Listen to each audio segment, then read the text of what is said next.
Come on. Ah. Okay. Hey, everybody. Can you see us? Are we back in the same stream? This is probably a new stream.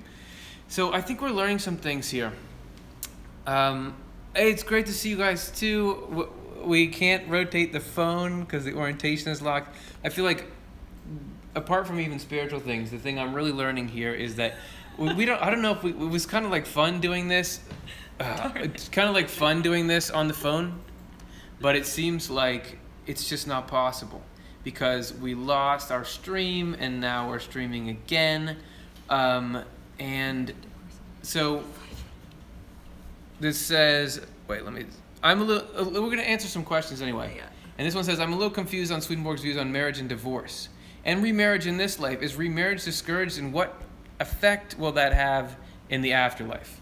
So that's a great, easy question for us right now. The first thing I think of is, let's scoot our chairs a little bit closer there. The first thing I think of, Chelsea, is that quote where he's saying people meet up again with the people that they had been married to in the afterlife and look for compatibility. You know, and if there was just an outward compatibility, natural, like they were just together for external reasons, then it's like, oh, no, we should go our separate ways. But if there was a deep connection, then they can be. So that makes it seem like if there are multiple marriages, they get sorted out. Yep. I know, yeah, it does seem pretty sort of straightforward. I wonder what like the difficulty is that person is specifically asking about. But it reminds me of, there's this great story, one of a sort of unique, I feel like, spiritual experience that Swedenborg describes. I even think the number is like 6027 or something. Spiritual experiences. Nice. 6027. 6027. Someone check us at home. But it's this whole long story about this Russian empress in the afterlife. So who knows what kind of a life she had. Yeah.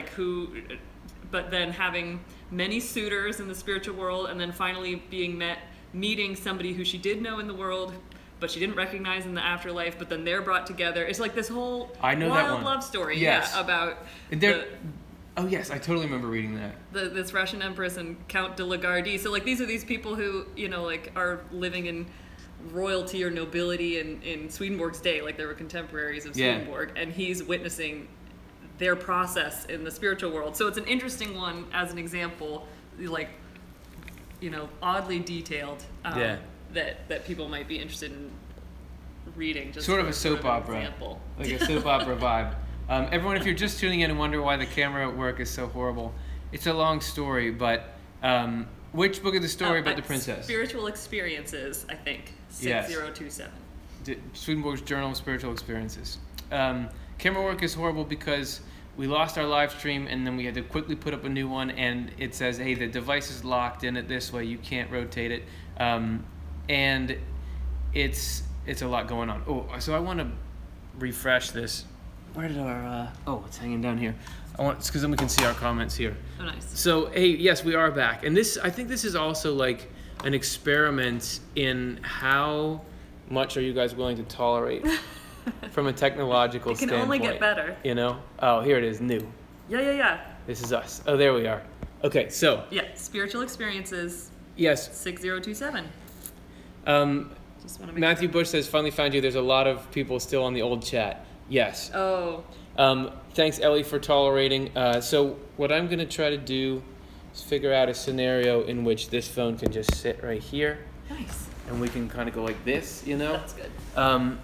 Which we'll have to be leaning forward to see everybody's comments. Yes. Oh, that's right. We can also see it up there. Oh. So Lord Flacco, this is in relation to something we were saying. To say you were just genuinely in love with someone but never got the chance to marry basically in the afterlife, we can still choose to spend an eternity with that person. The marrying itself, so it's starting to get down to like, if you had the ceremony or not, how much, that doesn't seem to have any kind of binding, like it associates you enough that you meet each other, but it's not like the human born ritual saying, okay, you guys are technically married, that's going to affect your afterlife. Your afterlife relationship is based on internal compatibility. This is something that divine providence brings together. It's not like our choices, like, oh, you know, if like in a movie, like if you just asked her on that date that one time, man, you know, it's not, that doesn't seem to be how it is, right? Yep. Yeah. And I feel like, and even there is another story that Swedenborg writes of, like, he does talk about seeing marriages happen in the spiritual world, like he goes to them, so people get actually married and have ceremonies, but they're very simple. They're not, it just seems like people in the other life have a sense that, you know, you are what you love, and so people celebrate the fact that two people have been brought together, but it's not like this outward contract that you're making, like, oh, is it gonna work out or not? You know, like that doesn't right, happen. because it's like you have this inward compatibility of mind that becomes apparent to the person, and he says that the people are not called husband and wife, but each called by a word meaning belonging to the other. Mm-hmm. That's in heaven and hell, I think, mm-hmm. which is interesting because he says that's a more accurate description of it. Yeah. So this Miss D says if someone lost their partner as only 3+ years, will they be able to catch up on things they never got to do in life, or is that not as interesting in the afterlife? Like, you know, two people just got married and one of them dies, but they never got to like go to Italy or something like that, or never got to develop together, or will they get to do that again? And I would imagine, yeah, I feel like Swedenborg describes, does he, that like when people get married in this world, that what we think of as that honeymoon state is like this appearance of true married love, like that sort of beginning, you know, excitement and everything that we all sort of know kind of mellows out over the years, is like that is a reflection of that eternal delight of true married love that we're all growing towards in the afterlife.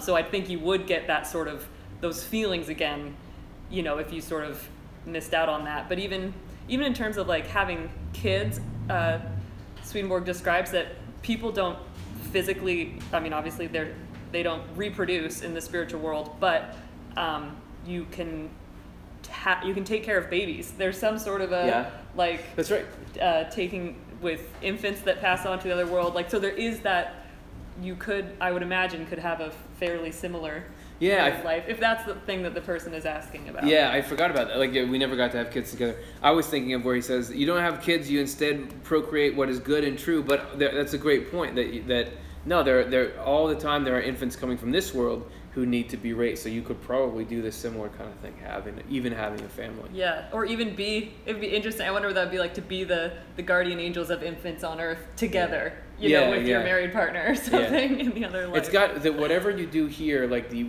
true essence of it, you can do on the other side. And something we touch on in the next show, or in this coming week's show, is in terms of can you do catch up, is our experience of true married love is entirely connected with our own married love that's within us, you know, like the more that we just continue to show up to life in this process of regeneration, that enables the Lord to just bless us more and more with true married love. So if that's our state, then we're going to experience that with our partner in the next life. Right too. SDMF20, Curtis, have you heard the song Dreams of Swedenborg by Therion? Yes, I have, because when we were new, have you ever heard of that? No, I haven't. Okay, so for everyone out there, it's like, I don't know, they might be Swedish, or Scandinavian heavy metal, or whatever the proper term is for it, group. Because I used to search YouTube for Swedenborg, but this was back when we were just making videos, and I was like, does anyone have videos about Swedenborg? And so there's a song. The thumbnail is like I think an upside down pyramid kind of thing, and it's just like this hard rock song, heavy metal song about Swedenborg. And I looked up the lyrics to it, and so yes, I am familiar with it. We've never played it on our show because of copyright stuff, but yes, it's cool. So we keep getting some, like, I'm trying to type this stuff into Translate. We're getting some cool stuff, but... What do you think about Michael Bravo is saying, he says the best angels are single. My sense of that is that he says that married partners are not two, but they actually become, people call them one angel. Well, I think he's referencing in Heaven and Hell. I think it's in Heaven and Hell where he says some angels live community by community, or live alone in family. They are the best of angels. But I think it's talking about family groups. I guess I never pictured it as like a solitary No, neither did person. I thought it was just like, Yes, his words are, they are the best of angels. So it is that. Matthew Child says, turn the cam sideways. And Thanks, so Matt. Matthew's here, and Matt, we've got a problem with our device is locked, and this is already our second stream. So it's sort of like the problem is, or the quandary that we're in is the shame of starting a third stream. Is that worse than the shame of having the wrong orientation and you can barely see us on this stream? This is why we need you, Matt.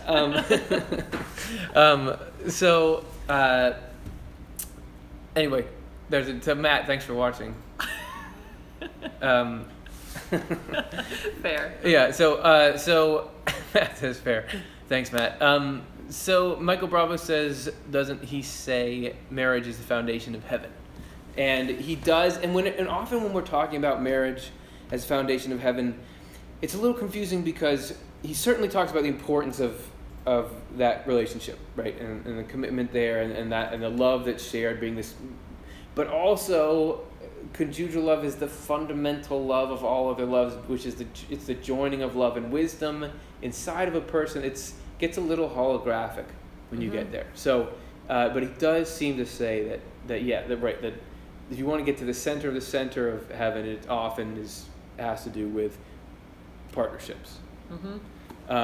This Matthew Bush says, will we still be interested in the same worldly pleasures in heaven that we do on earth? And one thought on that is just that there are the same sorts of pleasures, but we are experiencing them for spiritual reasons, not worldly reasons, I guess. Yeah, and I guess it depends on which ones and what the purpose is. Yeah. And it could be like, and what role in our hierarchy they'll have now. If somebody really loves chess, okay, you can play chess, but it's not going to be like, depending on, it may not be the joy of your life, even, but I certainly think, and I can't tell if you do the same things or you do the things that correspond to them. I loved here to do plumbing, but there it's not like you don't need physical things to mesh in the same way. But what's the spiritual core of plumbing? It's helping the truth to. I don't know exactly how that would stack, but I think it's like that. So turns out I was right. Therion is Swedish. Nice. So. Nice. Hey everybody, does Swedenborg ever mention twin flames? Which twin flames, have you ever heard of that? He certainly doesn't ever mention that phrase, twin flames. Yeah. But it's an interest, being somebody who was raised Swedenborgian, so like I was, there are new church elementary schools, and I was, went to one and everything. Yeah. So that was always a question, was this whole concept of true married love, does that mean you were created, at birth, that there's one person for you, or is it that you develop, you find somebody who is well suited to you and you develop into to have true married love together? And that seems like, so he certainly, in one way, Swedenborg does parallel it to the idea that there is, we are created, I guess probably like this twin flame idea, like that there really is one other person that is your best pair. Yeah. And yet, like, sneak peek of an upcoming show, like he says, if you don't find a suitable person on earth, you'll find someone in heaven. Yeah, I think exactly, and the whole idea of is it through our choices that we do we meet the person or not meet the person? He says human prudence, like our ability to change what is like just a little cloud of dust next to the atmosphere. It's divine providence. It's all divine providence moving everything, and he says most of all divine providence is involved in making sure you meet your right partner. So I think a lot of people stress about that, and there's a lot of potential Swedenborg stress because he's so like, oh my gosh, it's so important to have like this, and this is how great that can be in heaven, but it's not like, so you better go find it, hope it works out for you. Nope, wrong person. Too bad of you. Yeah, made some wrong choices. Yeah, exactly. So it's not like that. It's like, hey, God's taking care of it. All we got to do is try to get that marriage of love and wisdom inside of ourselves. Right. Yeah. So Cindy is here from London, which is great. Shelley says, hey, Curtis, do we have a physical body in heaven, like with a brain and organs? Yes. But it's not physical. It's not, terminology, but it's like it's an object, you know? Yeah. It's in the shape of a person. It even has all the inner workings of a person, but it's made out of spiritual material. Although there's that maddening stuff that he says about the purest elements from the physical world becoming the outer covering of the spiritual, or something like that. Right. It has something to do with the proprium, I think. Swedenborg says how we all we can look at our body and it has the shape that it does because our spiritual body has that shape, and it's not the other way around. Right. And then also he talks about the most ancient people only reserving the term human for the Lord because God was the one human. Yeah. And whatever that human form is, then we all have that form because God does. Yeah. And I speaking of human form, we just had somebody ask, Shelly up here said, wait, where is it? Oh, so we go to the bathroom? Right. And I want to mention this because I remember distinctly thinking when I was younger, like, oh yeah, heaven sounds really cool, because I knew of, and I was like, I feel like I'm really going to know I'm arrived one time when I like have to leave and go to the bathroom. And like that I'll be like, oh yeah, I can really, like, I'm here in heaven. Like, I don't, like, I've never shared that with anyone before, but I thought, because you just get a second away and like, wow, okay, so I'm alone in this room and this is it, we did it in heaven. But I don't know if, like, there's certainly something that corresponds. I don't know if it's the same kind of thing. Yeah. And not to get too much into potty talk, but like where, I've got to go, discharge my falsity or whatever, but there's got to be something that corresponds, some kind of purification that corresponds to it. Right. Like just the cycles that we go through all the time. Yes. Right. And I do think, I just think that the spiritual world is more fundamental than this world, and so anything we're experiencing in this world that I think is human body, like natural functioning of the human body, is going to have some reflection in the spiritual world. An idea that comes to mind that is just weird is, breastfeeding babies don't, like, they absorb everything that they don't, like, they can sometimes go like 10 days without pooping in their diaper. It's stressful. That's so stressful. But, like, wait, they haven't pooped enough. But it's because what they're taking in it's all fully used, so there is no waste. Yeah. And so if there's like a spiritual equivalent of like all the love and wisdom that we're receiving from the Lord, there's no waste. But I don't know if that's possible. Right. Interesting. And we tend to sort of think of like, well, there's this on earth. Is there that in the spiritual world? But we're sort of thinking backwards because we start here. But in the progression of creation, it's the spirit. Everything we have here is a reflection of the spiritual world. So it's more like people like in the spiritual world. Do they have this in the physical world? No, but they have going to the bathroom, which represents it. Something like that. So everything we have here is a correspondence to something. So that its analog or its origin or its root is in that world. So that's a good amount of potty talk here. Thanks everyone for watching and sticking around. You may have noticed this is our second stream. It's not the camera is not our fault. It's because there was all kinds of technical problems, etc. But I really love that you guys will just. Matthew says gross. That's Matthew who works on this show. I think he's had enough of that. This is our community chat. It's real casual, I think, as you can tell, and we were trying initially to be able to show your comments on screen, but that whole rig went down, so we just got to trust us. People are leaving just amazing comments right now. Yes. Hello, everybody. Yeah, Matt says, hi, Kirsten Chelsea, loving Off the Left Eye. Okay, hey, so Melody Moments is here from the UK. It's great to have people all along the world, or all over the world, watching. Oh, sure, Autumn.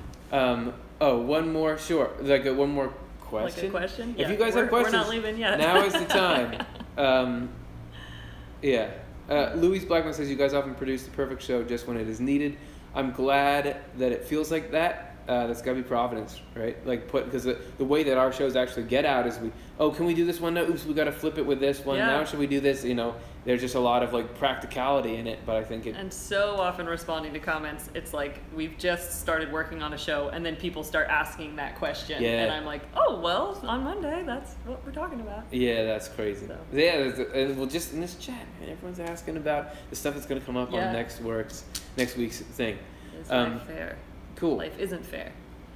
Rachel Heinrich. That's exactly right. Rachel Heinrich says, you guys rock, the whole team. Many thanks. Oh, hey, Rachel. Well, thanks, Matt, who's on there. Stuart, You rock, by the way. Stuart's behind us working Yes. on the show right now. We're just like, we get to just sit here and talk to people. He's like got to actually timeline, render, Yes. you know, all the hard stuff. So what is this fantastic building you are broadcasting from? This is the Nice. this is our office here. This is the Swedenborg and Life Studios. It's a historic building. At one point was like a carriage house over. There was An animals. apartment, right. There was animals below. I think horses and those kinds of things. We've retrofitted it to be able to be a workstation. And so this is where we don't broadcast usually from this room, but this is where we put things out. Desks are. So yeah, so we've been. Yes, the old coffee house space for. Yeah, that's right. This used to be a concert venue. I actually used to play. I played a couple of shows in this very place. Yes. And we got rented this at a very good rate from Brenathan College, who owns the property. So don't worry, we're not blowing all of your guys' money on this elaborate room. This is actually a really good deal for us. Linda May Calistine says, people who are chronically ill, is there something off with their faith? It sometimes feels as if that is a flip side of not experiencing healing, or are they ill to learn a lesson? Man, did we do a show about that? We sure did. What's it called? What was it called? How spirits are connected to your health. Yes. Yes. And we had a long conversation about that very thing. Yeah, because we were coming down on such a line, because it's really, you cannot say that somebody is ill because they have a specific evil. Yeah. That's just, don't let yourself do that. Yeah. Not safe. But it's this complicated thing where illness in general in the human race exists because of hell. Yes. But that doesn't mean your particular illness exists because you have that sort of hell in you. And the way I like to look at it is, there's evil in the human heart that leads to like marauding bands of people who go and trash villages and hurt everyone that's there. That's because evil exists, that's in the world. The fact that they came to your village has nothing to do with you. It's the larger human race's problem. So you can have a disease that doesn't have anything to do with your spiritual development. But if the whole human race was good and loving, that disease will be wiped out. Yep. And that it's still important to focus on all levels of your health. Like that, because we are spirits that live in a body, if we are focusing on our spiritual health, there can, that's not to say that they aren't entirely disconnected in terms of just well-being, but that there is this possibility that the physical can be having issues that have nothing to do with the spiritual level. Yeah. So you can't gauge somebody's like, I know why they got sick. Right. Because their stuff. I saw somebody ask a question of did Swedenborg say why he was chosen, or why was Swedenborg chosen as the person to do what he did? And a thought that just occurred to me in response to that was, Swedenborg talked about being prepared his whole life for the work that he did, like for the publishing these books that he did, and I really think it had to do with the timing of his life.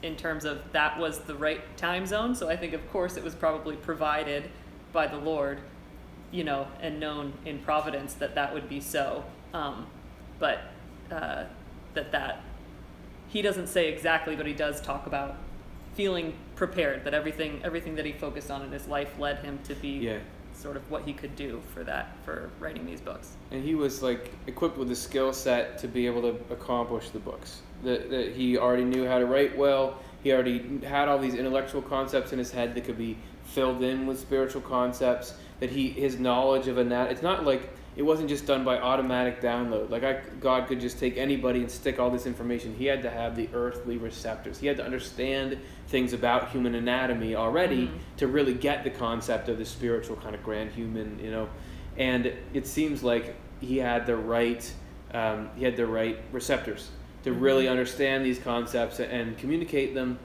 And I mean, so he said later that it seemed like his whole, as you were saying, his whole previous career was really laying this foundation. So Providence knew ahead of time, we're going to try to get it done right here.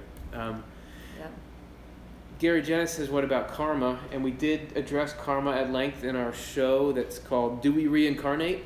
So take a look at that one. It's the second section in that, I think, where we talk about karma and the similarities in what Swedenborg describes about spiritual reality with the sort of mainstream ideas of karma, and then the differences. Good. Well, yes. It's 3:53. I guess there's no reason to stop if people are still asking questions. Well, Matt Klein, our friend who hooked us up with Howard Storm, says, do you think there's illness in the next world? Do we get spiritual illness? You want to say anything about that? I think yes. I mean, illness in the spiritual world, though, has to do with falsity. So there are physical, what would look like what would here be called symptoms. Like Swedenborg ran into people where it appeared like they had all kinds of things wrong with their body. Like they were missing their nose, or their skin conditions. Their feet were messed up. That was all in heaven's light, and it was a manifestation of how messed up their thinking about the world was. It's not like they went in and just like someone sneezed on them and they got it, but it had to do with what they believed about life. So there's sort of that analog there. I don't know if that, what kind of transmissibility, if that's a word, there is, how similar it is to disease here, but there's certainly diseases of the spirit. Right, and was that question, it was whether it was in the spiritual world, right? Not like in heaven. The spiritual world in general. Okay. Because I think... The next world. Yeah, it depends on, Swedenborg definitely describes people experiencing very physical symptoms in response to what's going on in the world of spirits, or and that always has to do with who you are as a person and the experiences you're going through. So it's not the same where it's like, oh shoot, I just must have not washed my hands very well and I picked up some germs somewhere. It all. But you spiritually didn't wash your hands, which means you're something about your power and there's full correspondence, right. But it's not like exactly. It's not like here where it's like you put your hand on a table and that's why, unless it goes in. Somebody just said aliens. Yeah, twice. So we're not going to tell you about aliens. Okay, this is what we know about aliens from Swedenborg. There are aliens. He calls all aliens humans, though. Right. And the good news is he says there's aliens out in the universe on all kinds of planets. The bad news, he says there's aliens in our solar system. Well, he says actually I can't. So I've been putting off doing the show about that till the new translation of. Yeah. But he says that he interacted with spirits that were from those planets. Right. And there's been a lot of, and there's a great. Karin did a great job of answering this in one of our 10 question shows, and we also made that as a short clip. I'm trying to remember what it's called, but if you search aliens on our channel material, planets maybe or something. Yeah, that should pop up. But she gave a good rundown of what people think about that. Different Swedenborgians. It's interesting. There was a This American Life show on Are We Alone or Not? And it was this guy having this sort of existential crisis of what would be better, to find out that there are humans out in the universe or other species, people that we could connect with, sentient beings, or that there aren't. We're just the only ones, in this whole universe. I like the first one, that there are somewhere. I don't know, but just the chances that there's an Earth or something that has produced a planet that is habitable for life. Yeah. The idea that we are just the only ones is that's kind of sad. Yeah, and I would really love to discover another planet full of life just to see how the ecosystems are there. Yeah. What kind of animals are there, and do they if Swedenborg is saying that the human form more or less, I don't know, the aliens he describes, you'd recognize that there are people that can be quite different in like height and stature, but you could tell that these look like people. Yeah. Now, does that mean that that the way that biology unfolded on this planet, right? Does that happen? Is that just no matter what? Chance, or is that the way life evolves? Because you'll get convergent evolution. Like if on a continent certain kinds of animals have been wiped out, other animals will start to adapt and look even similar because like a fish. That shape of a fish is the best shape to go through the water. Yes, it's all about usefulness, which is such a Swedenborgian. Right. Yeah. So even if you're left with only reptiles in the sea, they'll eventually get that same sort of shape. Right. Because that's the best shape. Well, and also that we're finding out more and more that there were so many different species of humans, of what we call humans, and that is such an interesting, So Swedenborg's idea that there are other human species on other planets. Even if they evolved with their own path, the qualification of a human is to have this freedom, the like created in the image of God in terms of having a will and an intellect that can think, rationally, having that rationality, and that can receive love and wisdom from the Lord. And it's so it's interesting listening to that This American Life show and being Swedenborgian and thinking how much that affects my understanding of the galaxies is like, because Swedenborg says he talks to spirits from people of other planets, we don't know if those planets are still, just in the same way that we're seeing light, the way light years work, we're not even, time and space doesn't matter as much. It's more, what are the spiritual realities that are true. Yeah.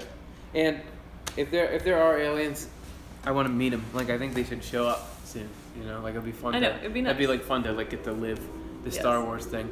Matt Klein, I recall hearing Swedenborg and Howard Storm said he saw other worlds that did not fall. Did Swedenborg go into any detail on that? How did they remain holy? What was life there like? He does seem to say that we're the worst. Yeah. We're the worst world.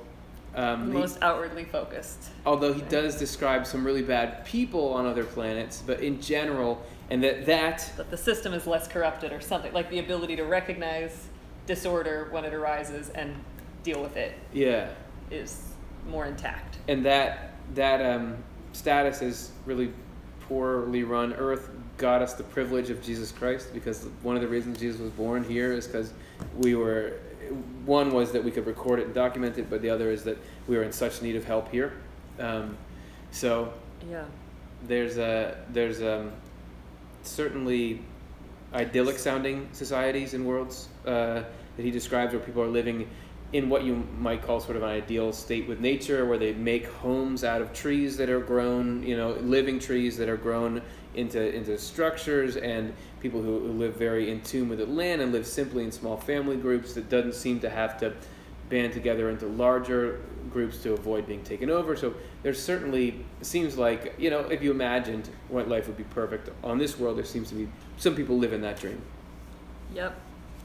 There are so many weird Swedenborg angles I could go into this. I should stop myself. Well, we're going to, let's see, it's 4:00, so yes. I think we should wrap it up. Yes. And everybody who put up with everything technical that happened, you're awesome. And what we want, the point of it all is that we want to give you guys a space to talk to each other, a space to talk to us, a space to hear about Swedenborg. And Ooh. Yeah, go ahead. I just see Matthew Bush's question. Has there been anyone like Swedenborg since Swedenborg? And I don't have the exact passage to back me up on this, but I did read recently about some passage that Swedenborg says a similar revelation is happening in some other part of the world. Africa. And not in the same, it's not necessarily, I don't know if it's somebody writing books like Swedenborg did, but the point of the second coming being this new access to heavenly light. So I think it makes sense to me that, like, if God was really wanting to get these ideas out there, he would take every means possible, like get it out to the Christian world, get it out to people, all these different.